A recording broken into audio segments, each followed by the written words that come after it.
Golden Wedding Anniversary, Jacob and Desdemona Estey, 1837 to 1887. Brattleboro, Vermont, Monday, May 2, 1887.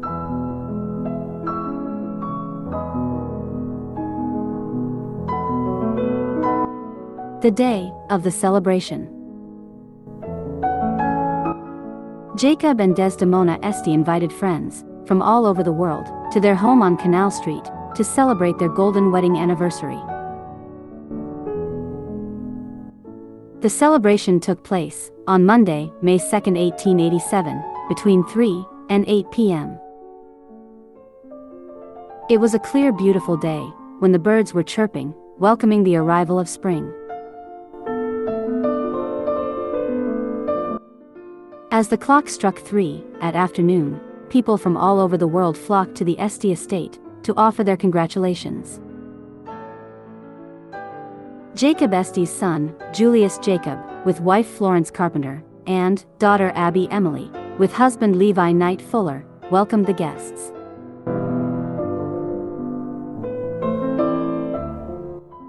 The 500 Estey factory workers had half a day off in honor of the anniversary.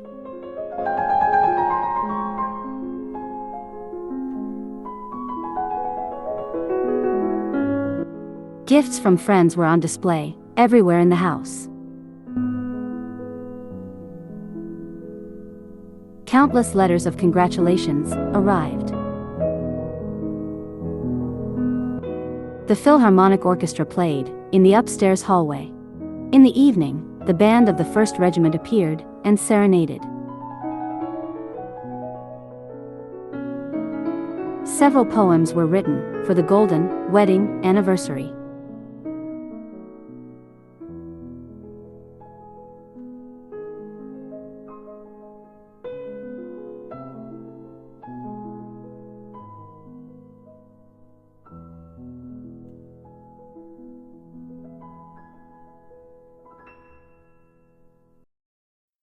(1890), the end of an era.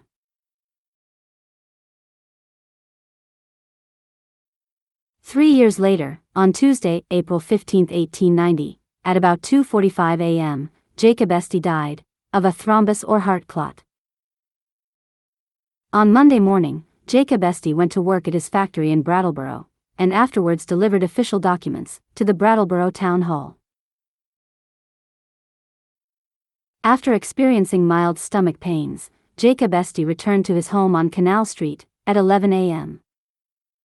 The pain was eased by a doctor, and there were no indications of further complications. But the end came unexpectedly, Tuesday, April 15, 1890, at about 2:45 a.m. Jacob Estey died peacefully in his house on Canal Street.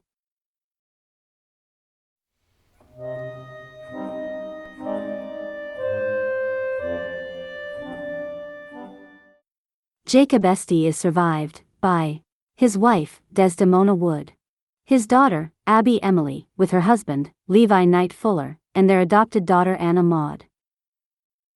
His son, Julius Jacob, with his wife, Florence Carpenter Gray. Their children, Jacob Gray, Julius Harry, and Guy Carpenter. During his lifetime, Jacob Estey made sure the Estey Organ Company would be passed down to a family member after his death.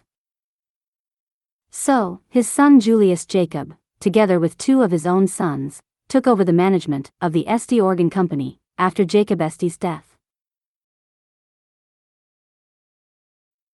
Jacob Estey left behind not just an organ factory, but an organ empire. Production numbers have increased rapidly since the new factory was built on Birge Street in 1869. From about 50 per year in 1846 to 1,500 per month in 1890. In the year Jacob Estey died, over 220,000 Estey-free reed organs had already been built and sold worldwide. More than 100 different models were built in the factory. Built by more than 500 workers. Branch houses existed in New York, Philadelphia, Boston, Chicago, or in St. Louis. Business connections in Europe, in London, England, and Hamburg, Germany. By 1890, the Estey Free Reed organ factory on Birge Street had grown into the largest organ factory in the world.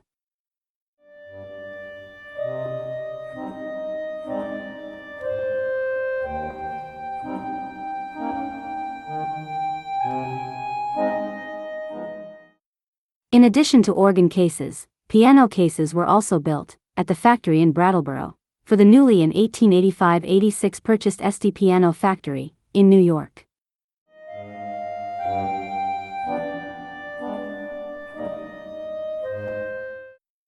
But how did Jacob Estey manage to be so successful?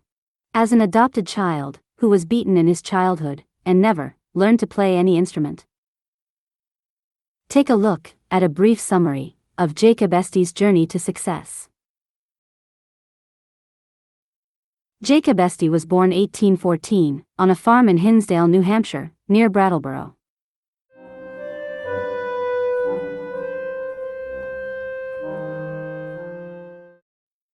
After his father Isaac fell into debt, Jacob was adopted by his neighbor Alvin Shattuck at the age of 4.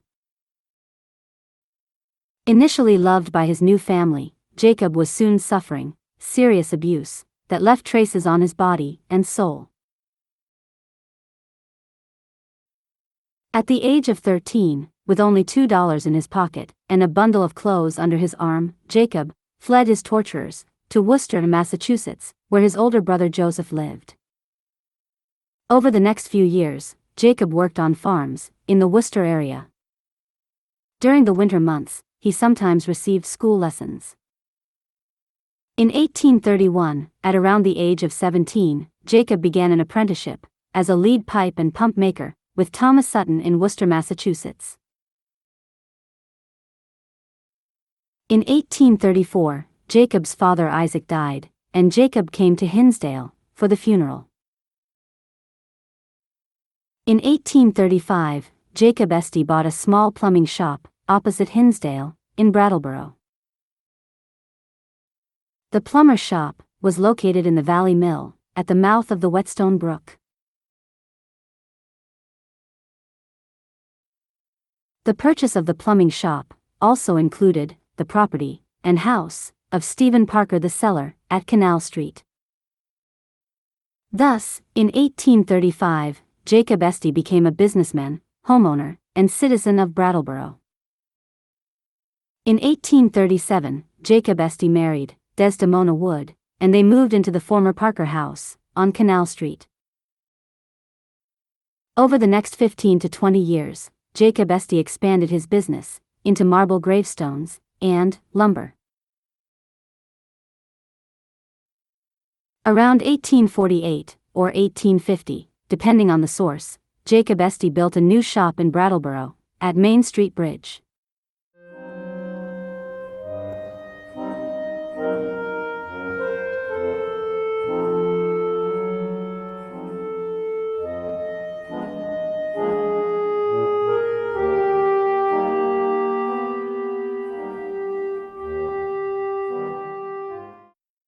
Also around 1849, Brattleboro was connected to the USA Railway network. In 1852, Jacob Estey purchased shares in a small melodeon manufactory that was renting space in his shop.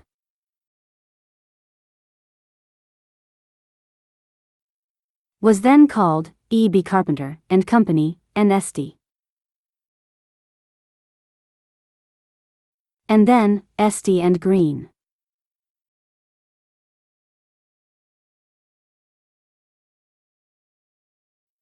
Since it was difficult to sell more melodeons in Brattleboro, which at that time had about 4,000 residents, Jacob Estey went on sales journeys.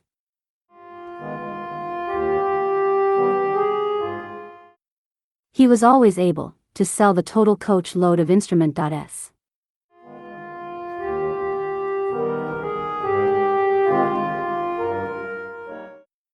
Use it up, wear it out, make it do, or do without.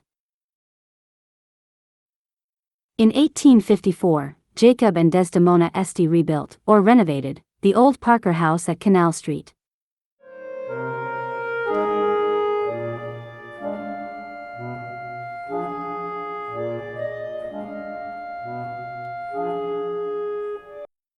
In 1857, Jacob's plumbing shop burned down.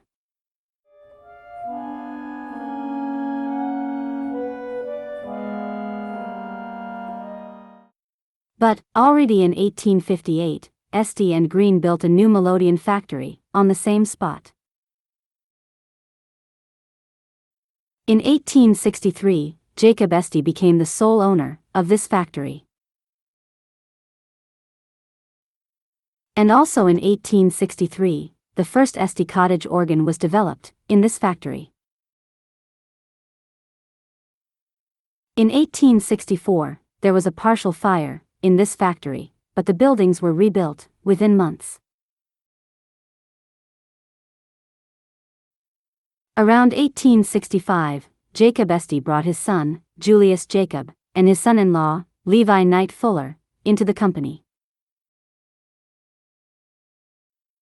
Due to the high demand for Estey's cottage organs, an additional factory was built, in Brattleboro.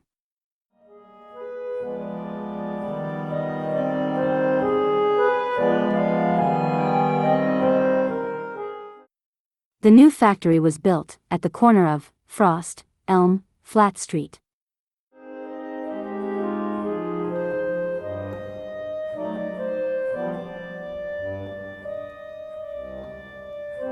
In 1869, Brattleboro was hit by a devastating flood that badly damaged almost all bridges and many buildings.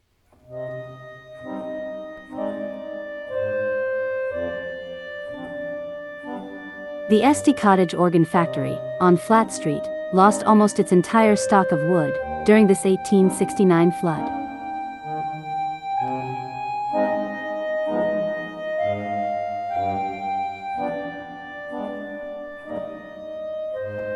So, after 2 fires and 1 flood, Estey was looking for a new, safe location for his factory.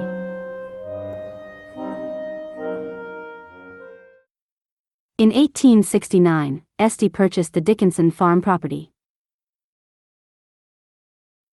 The Dickinson Farm property was located on a plateau overlooking Brattleboro.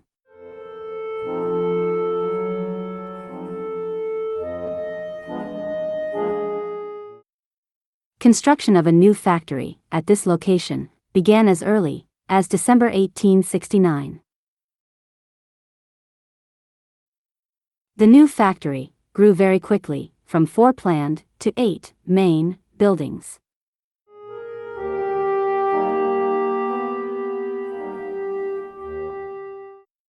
Jacob Estey not only purchased the property, but also a large plot of land near the factory.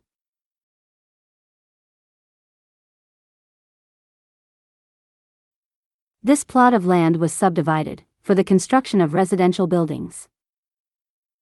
Estey factory employees and Brattleboro residents built houses there, and a city within a city developed, which they called Esteyville. Demand for Estey organs grew rapidly, and the factory became the largest free reed organ factory in the world. For a short period, around 1869-73, 4 free reed organ factories were operated, side by side, in the small town of Brattleboro. The 2 old Estey factories, on Main Street Bridge, and on the corner of Frost Elm Flat Street, were then sold to a wooden toy manufacturer. The Brattleboro Melodeon Company, which was also located in Brattleboro, on Flat Street, was founded around 1867 by former businessmen of the J. Estey Company. Taken over by E. P. Carpenter, around 1884, and renamed E. P. Carpenter Company. So, the small town of Brattleboro, with a population of around 7,000, became the world capital of free reed organ manufacturing.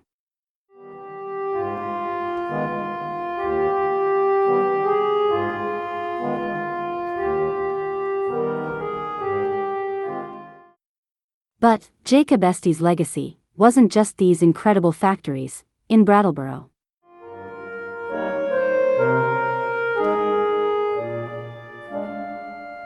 Jacob Estey's legacy. With the founding of Esteyville, Jacob Estey also created new social opportunities for his workers. A report in the Brattleboro Reformer wrote the following about Esteyville.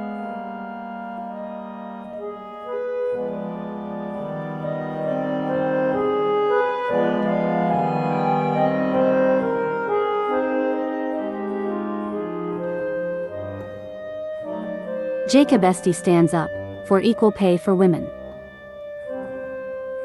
Estey has always been a firm advocate of a woman's right to do any work for which she was fitted, and to have the same pay for it that a man would have. Jacob Estey was also a great supporter of the Brattleboro Baptist Church. D.A. Estey was foremost in establishing the Baptist Church at Brattleboro in 1840, and always continued a most earnest and liberal supporter of it.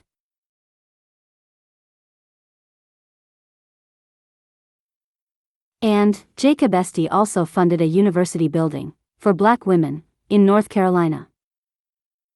Jacob Estey was the largest donor to Estey Hall on the campus of Shaw University in Raleigh, North Carolina. Estey Hall was built in 1873. Estey Hall was the first building in the United States constructed for the higher education of African American women.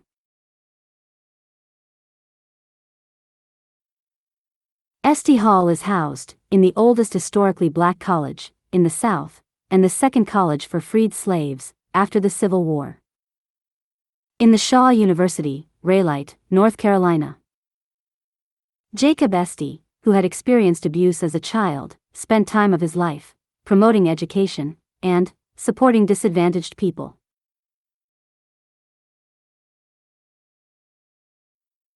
The Estey free reed organs, built in Brattleboro, Vermont, could already be found all over the USA in 1890, and Jacob Estey thus also had a great influence on the cultural development of the USA, a nation newly founded in 1776. Confucius once said, "If one should desire to know whether a kingdom is well governed, whether its morals are good or bad, the quality of its music will furnish the answer." Jacob Estey's legacy is much greater than just free reed organ instruments.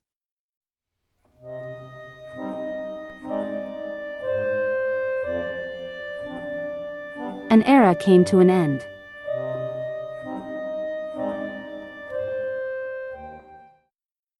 Jacob Estey's Funrail Procession, Main Street, Brattleboro, Vermont, USA, April 15, 1890. Burial at Brattleboro Prospect Hill Cemetery. Burial site, Estey Plot.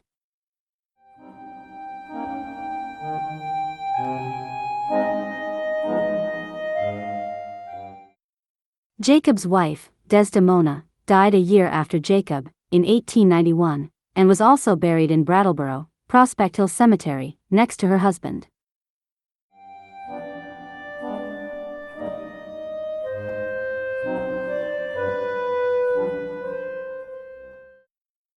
But the Estey organ story doesn't end here. The Estey Organ Company will reach an incredible numbers of 500,000 free reed organs in the coming years.